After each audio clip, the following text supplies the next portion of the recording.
Namaskar. I am grateful to all of you who have joined today to remember the 81st anniversary of the Quit India movement, which was an important milestone, a landmark in India's struggle for freedom, and was the last and undoubtedly the sharpest fight for freedom ever waged against the British rule in India.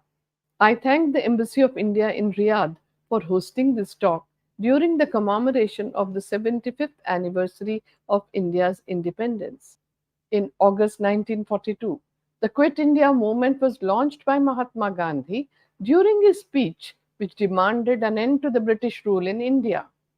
Gandhiji made a call to do or die in his Quit India speech, which he delivered at Gabalia Tank Ground on that day. Bombay was perhaps the most suited to the agitation as it had played a leading role in all the non-violent satyagraha movements, and its contribution to the 2 decades long non-violent movement was substantial. It was the leader in the boycott of foreign clothes, and Bombay's public squares had witnessed bonfires of foreign clothes. Both the communities had jointly addressed the meetings in mosques and temples. Thousands of satyagrahis were incarcerated in the jails. The Second World War had reached the Indian shore by 1941-42. This had shaken the invincible image of the British forces.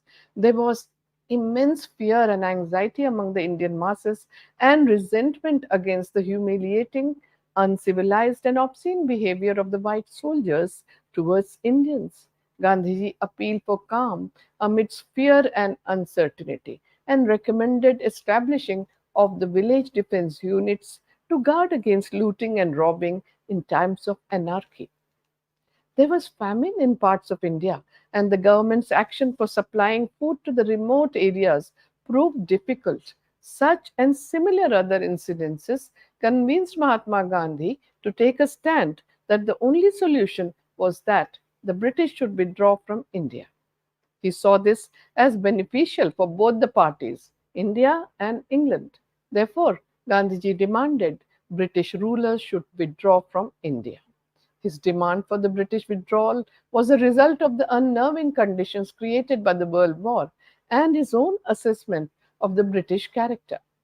Gandhiji appeared optimistic about the outcome. The Quit India movement surpassed all the earlier movements, including the Great Revolt of 1857, in dimensions and intensity. People from all the provinces of India took part in it. The upsurge of masses and their readiness to sacrifice everything for the emancipation of the motherland showed their grim determination to throw off the foreign oppression. It was a civil disobedience movement launched because of Mahatma Gandhi's call for satyagraha. Since 1936, he had been in his Sevagram ashram in Maharashtra, leading a life of voluntary poverty and bread labor, and was involved in mobilizing and training Indians to dedicate themselves for constructive programs for establishing justice and dignity for the poor people living in the villages of India. On 25th February 1942, Winston Churchill, the then Prime Minister of England, appointed a subcommittee to study the Indian problem. The committee sent Sir Stafford Cripps, a British statesman, a member of the War Cabinet, and a diplomat to discuss the British government's draft declaration on the Constitution of India with certain conditions. It said that India should be made a republic with the condition that she will join the Commonwealth as a dominion associated with the United Kingdom. Cripps wanted to hold discussions with the representative Indian leaders from all parties about this proposal. He came to India with a personal prestige, goodwill, and authority on 22nd March 1942 and began his work on the same day. He met most of the Indian leaders except Mahatma Gandhi. The British Viceroy Linlithgow advised him to talk to Mahatma Gandhi if he wanted to succeed in his mission. They requested Mahatma Gandhi to come to Delhi from his Sevagram ashram in Maharashtra. Both met on 27th March 1942, and the meeting lasted well over 2 hours. The proposal seemed to Gandhiji as laughable. Gandhiji saw the shortcomings clearly and said that the proposal was like a post dated check. Later, Cripps reported about Gandhiji's remarks in these words, and I quote, he said he thought it would have been better if I had not come to India with a cut and dried scheme to impose upon Indians. Unquote. Cripps continued having dialogues with other leaders but did not meet Gandhiji again. Most of the political parties and the groups of that time rejected the proposal later. Cripps' mission was a failure subsequently, and he blamed the Congress and Gandhiji for the failure of his mission, which was not true. Cripps left India on 12th April for England. Gandhiji feared that the country would despair at this failure. The sense of fear produced by the war, the anger at the racist behavior of the White Army, and the political failure would combine to make Indian hearts sadder. It would need a great act to uplift the country from the despair, anger, and fear that enveloped it. With a deep prayer, Gandhiji searched his conscience to guide him towards this act. In April 1942, he placed a draft resolution proposing that the British should withdraw from India for the sake of their own safety, for the security of India, and for the cause of the world peace. He said that in the event of the Japanese aggression, the Indian people would offer non-violent non-cooperation to the aggressors. After some amendments by Dr. Rajendra Prasad, who later became the first president of the independent India, the resolution was passed. Gandhiji's philosophy was based on the principles of truth and nonviolence.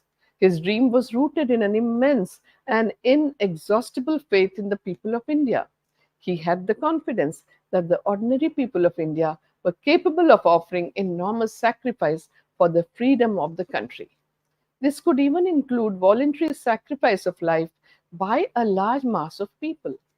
In May, June, and July 42, Gandhiji was busy in the preparations before launching the Satyagraha. He prepared the transfer of power document for launching the struggle. His women disciples such as Meera Bain, Khurshid Bain Nauroji, Mridula Sarabhai, Rajkumari Amrit and others were sent on the tour of different provinces to prepare the public for participating in the movement. He called his associates and confided in them about his plans. Gandhiji was confident that the strategy would evolve in response to the changing circumstances. He felt instinctively that now was the time to test nonviolence. In all his experiments with nonviolence, Gandhiji had remained steadfast to the ideals, but changed his strategy to suit the demands of the situation facing him. From the beginning, he had faith in one force, the power of truth as God. The British government had made full preparations to suppress the movement even before it was launched. They even planned to fly Gandhiji and some other leaders to Aden or Uganda.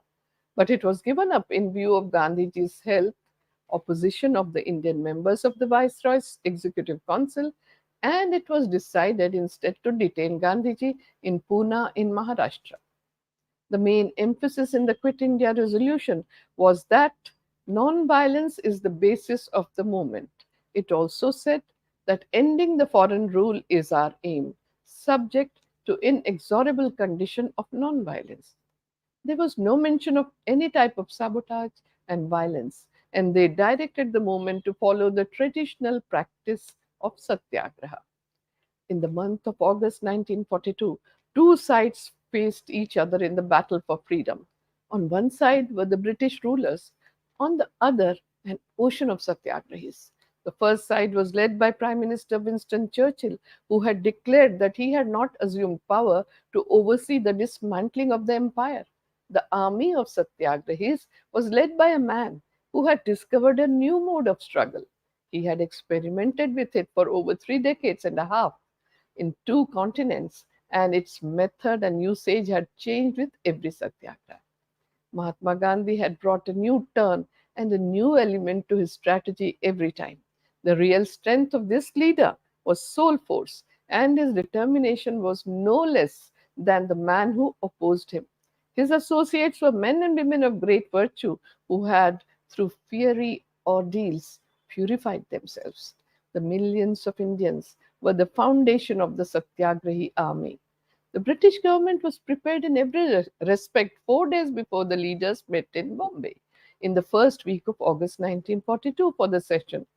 Thousands of people had reached Bombay and waited for Mahatma Gandhi's command, and their focus was on the events that were to unfold at the Gavalia tank ground. Gandhiji had asked the British to voluntarily leave India for their own good. This appeal was etched in the hearts of the people in two words: quit India. These two words had electrified the people. Moreover, Gandhiji had also said that each one was his or her own leader within the limits of nonviolence in this short and decisive struggle. People were eager to give a momentum to the struggle. The educated sections of Indians had voluntarily and gladly gone to jail for the first time during the non cooperation movement. During the civil disobedience movement of 1930-32, women had come through as brave warriors. This time, young and old, women and men were ready to take the plunge till their last breath. The volunteers were no less enthusiastic than the leaders. Their faces glowed despite the fatigue of sleepless nights over the previous 2 or 3 days. As the leaders came on the stage, the crowds hailed them. The enthusiasm, the passion, and hailing did not disturb the meticulous organization. The mood of the meeting was best captured in the speech given by Mahatma Gandhi's closest associate, Sardar Vallabhbhai Patel. Each sentence inspired people to struggle, demolished the charges made by the opponents, and yet it had the discipline of a satyagrahi soldier.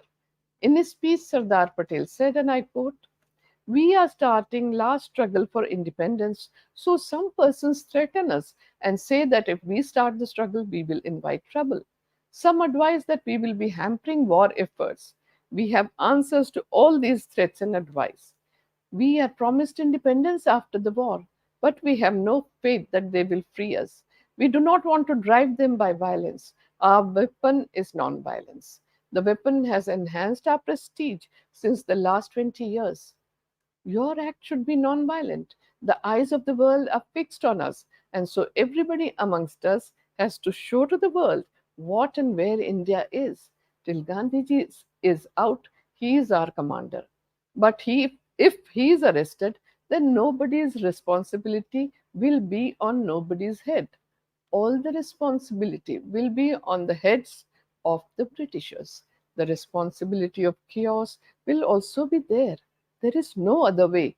We want to be independent. We won't tolerate our slavery even for a moment." Unquote. Gandhiji has spent the past 4 months in deep anguish and turmoil for making the mass awakening possible.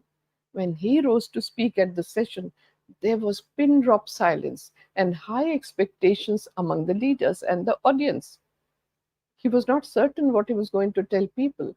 Gandhiji could not sleep the previous night as there was so much pressure to say so much, and he wondered how he would manage that. But immediately he thought that if God wanted him to speak, he would help him talk. Otherwise, he would just say that he was not certain what he wanted to tell people today. But God helped him to speak up. Gandhiji was also skeptical that maybe today could be the last moment of his life. But again, he thought, if God plans to get this task done by him, he will give him strength. And God gave him just that. Mahatma Gandhi addressed the session thrice. He opened his heart on August 8, 1942. Delegates listened attentively to his 2.25 hour long speech. He bared his soul before the enduring and enthusiastic audience. He said, and I quote, "You may take it from me that it is a matter of life and death. We must unite without the slightest mental reservation on the part of either community in the effort to be free from the shackles of this empire. I therefore want freedom immediately, this very night before dawn, if it can be had. I have traveled all over India, as perhaps nobody in the present age has. The voiceless millions of the land saw in me their friend and representative, and I identified myself with them to an extent it was possible for a human being to do so. I saw trust in their eyes, which now I want to turn to a good account in fighting this empire upheld on untruth and violence. However gigantic the preparation that the empire has made, we must get out of its clutches. Every one of you, from this moment onwards, Consider yourself a free man or woman and act as if you are free and no longer under the heel of this imperialism. It is not a make believe that I am suggesting to you. It is the very essence of freedom. The bond of the slave is snapped the moment he considers himself to be a free being. Here is a mantra, a short one that I give you. You may imprint it on your hearts and let every breath of yours give expression to it. The mantra is do or die. We shall either free India or die in the attempt. Keep jails out of your consideration. If the government keeps me free, I will spare you the trouble of filling the jails. I will not put on the government the strain of maintaining a large number of prisoners at a time when it is in trouble.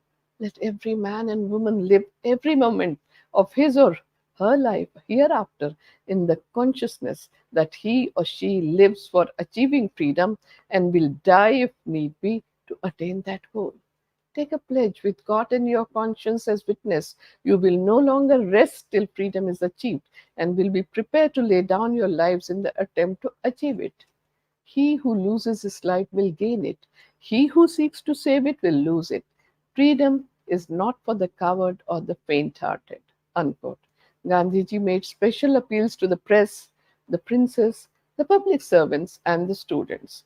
He spoke directly to the foreign press assembled at the venue and said, and I quote, through you, I wish to say to the world that United Nations who say they have a need for India have the opportunity now to declare India free and prove their bona fides.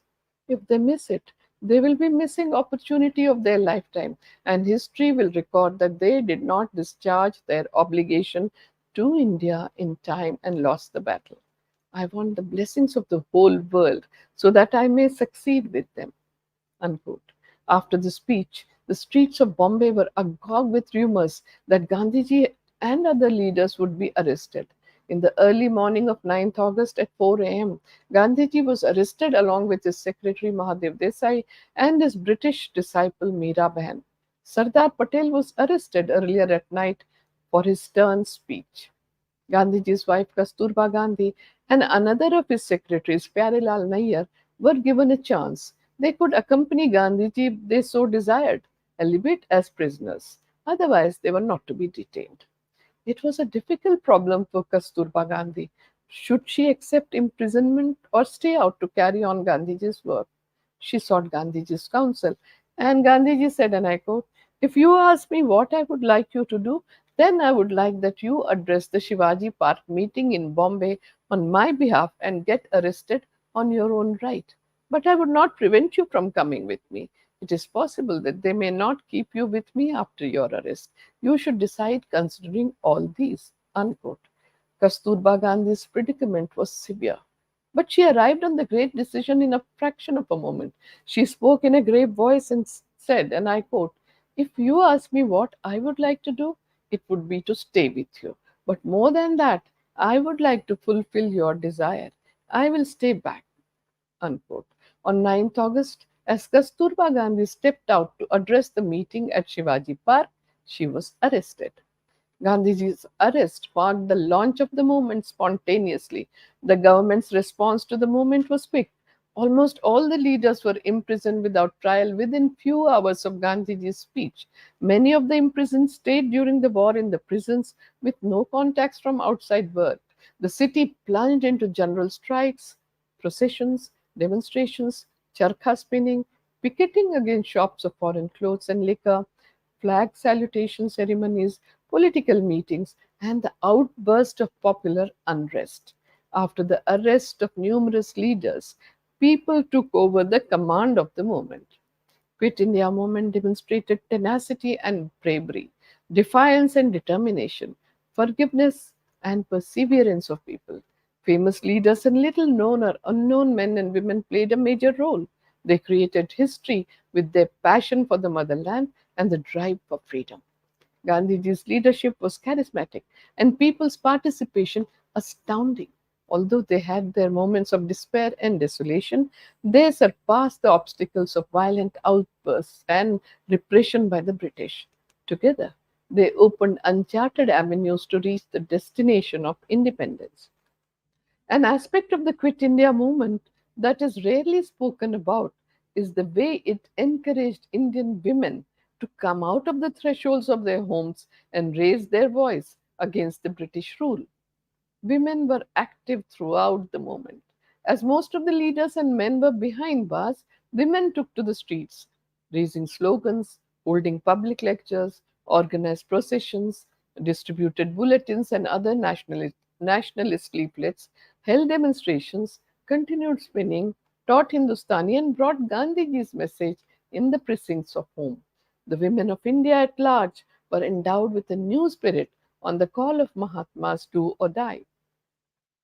There are few women whose contribution history can never forget, like Usha Mehta of Bombay, who kept up the struggle through the underground radios, passionately propagating the message of freedom and disseminating information about the struggle against the coercive rule of the British government.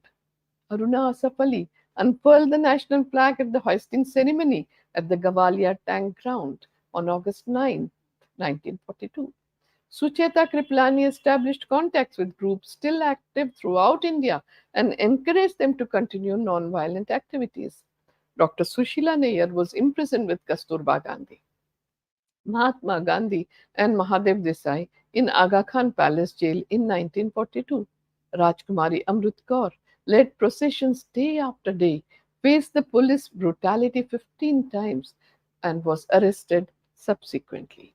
Matangini Hazra from Midnapur district, West Bengal, led 6,000 supporters holding the tricolour flag high to capture the Tamluk police station until she was shot dead by the British Indian police in front of the Tamluk police station on 29 September 1942.